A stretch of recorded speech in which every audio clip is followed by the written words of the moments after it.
Getting comfortable with password management and MFA. So, my name is Ethan Thomas Johnson. A little bit about myself is I've been an IT manager for local government for about 2 years now, and I have about 6 years of experience of troubleshooting, teaching, and implementing new technology that is used throughout the county of Durham, North Carolina right now. During my tenure, I've watched MFA evolve from a simple press 1 to confirm protocol to it finally develop apps with rotating number countdowns for authentication methods, along with password managers being from Excel spreadsheets, which we all know just isn't secure at all. So this training can apply to any and everyone who wants to get educated on the security benefits of MFA and password management. So meaning anybody who is watching this or anybody who's going to be available to is going to learn a little bit of something about MFA and password management and how it can better your life. I'm going to go ahead and teach you the difference between the two, when they are needed, and how to feel a little bit more comfortable about multi-factor authentication and password management. So what exactly is MFA and how is it different from password management? Multi-factor authentication is a security process that requires us as the end user to verify our identity using more than one authentication process. Think about it when you go to the airport. Before you get to the gate or go into your flight, you are required to present a valid identification card, a passport, an ID, a real ID, whatever it might be, along with the TSA agent taking a picture of you or using a camera to verify who you are. This is one of the earliest forms of MFA. It's not really the tech version, but it's more of a standardized way as we see it now. The benefits of MFA is to improve security. That's pretty much it. That's protecting against unauthorized access, meeting compliance requirements, and finally gaining a sense of security awareness. So, on the other hand, password management is mostly about securely storing your passwords. As I said in the introduction, it is quite common to see people create a spreadsheet for passwords and save them either locally on their computer or their mobile devices. Unless that document is encrypted with a password or any type of encryption to it, it's not secure. Anybody can get it to it. To get around that, freeware like KeePass was created to add that extra piece of security.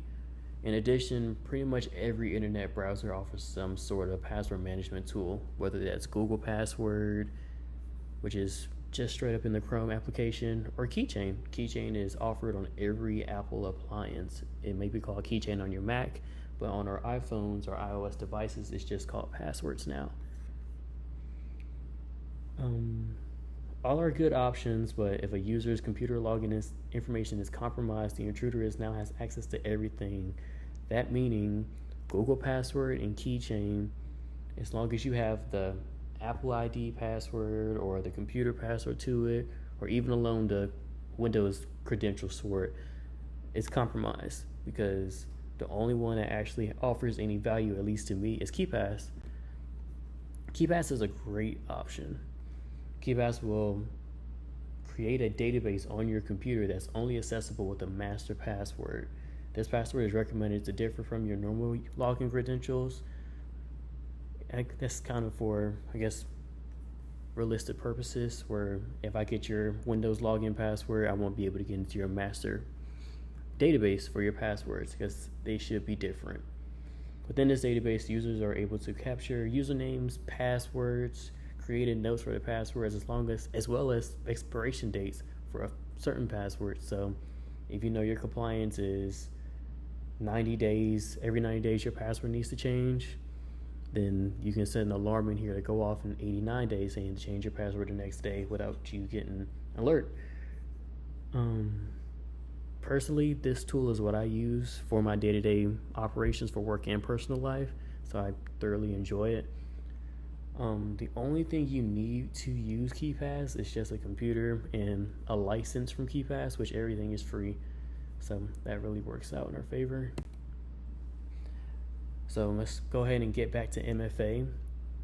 Some of the most popular MFA applications are like Google Authenticator, Microsoft Authenticator, or even Cisco Duo.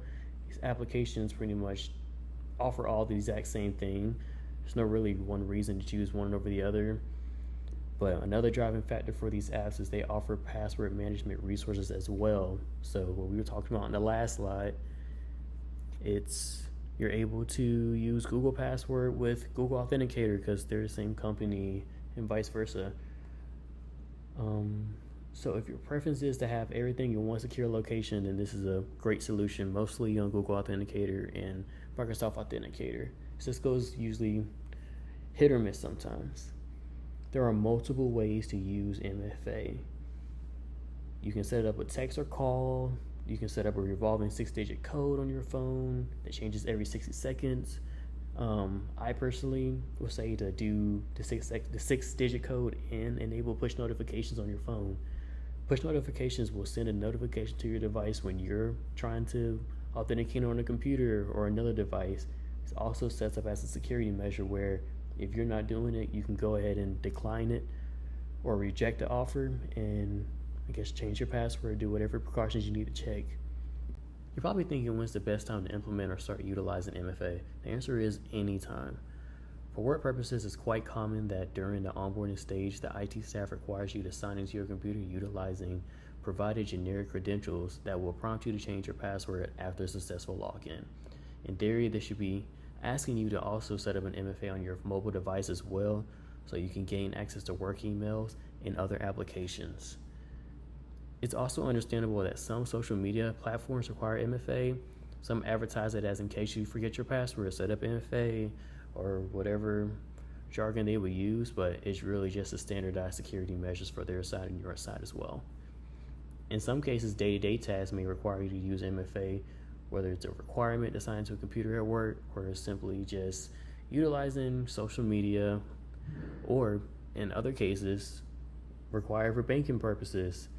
For example, when you go to the bank and you want to take out money, you will send your debit card and a photo ID. At least as for my bank, that's what it does.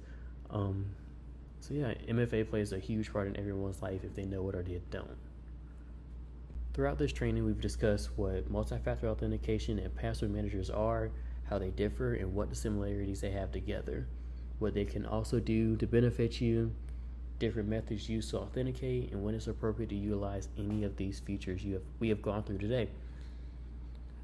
Some of the common questions I know some people have are, does MFA really make a difference? Yes.